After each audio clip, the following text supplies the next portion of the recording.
Welcome to NAFCU's March Update. I'm Greg Mesack, NAFCU's Senior Vice President of Government Affairs.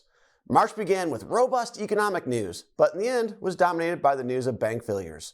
Here's what you need to know and why the credit union industry remains strong. California regulators took over Silicon Valley Bank and named the FDIC receiver on March 10th after a bank run by depositors.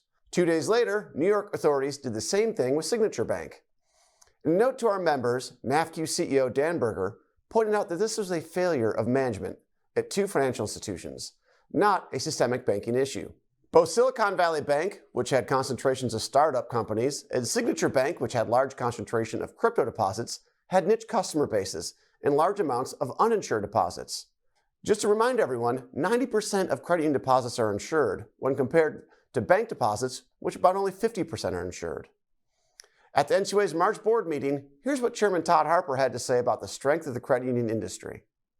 First, I want to assure everyone that the credit union system remains well capitalized and on a solid footing. What's more, the NCUA is well positioned to address any issues that may arise from broader market concerns about liquidity in the financial services sector. And this point I must underscore. No one, repeat, no one has ever lost a single penny of insured share deposits within the credit union system. In fact, more than 91% of all share deposits are currently federally insured. Regulators from the FDIC, Fed, and Treasury were grilled by lawmakers on what led to the failures in recent hearings.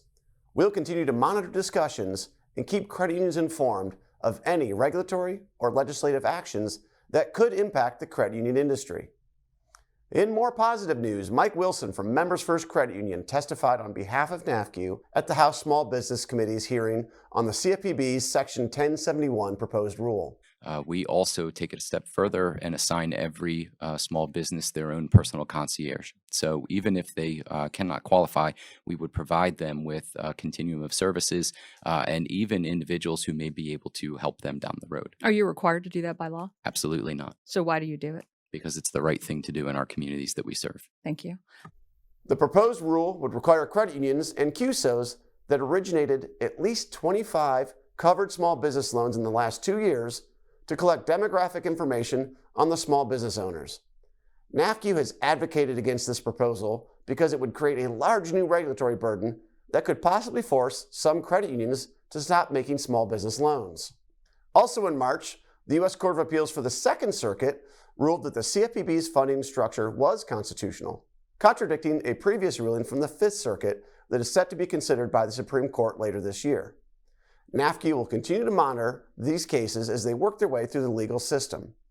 Despite the uncertainty in the financial markets, NAFCU will continue to provide the best credit union advocacy, compliance, and education. To stay informed in all we're doing for the industry and to get involved in our efforts, subscribe to our daily newsletter, NAFCU Today, on our website, nafcu.org. Thanks for watching, and we'll see you next month.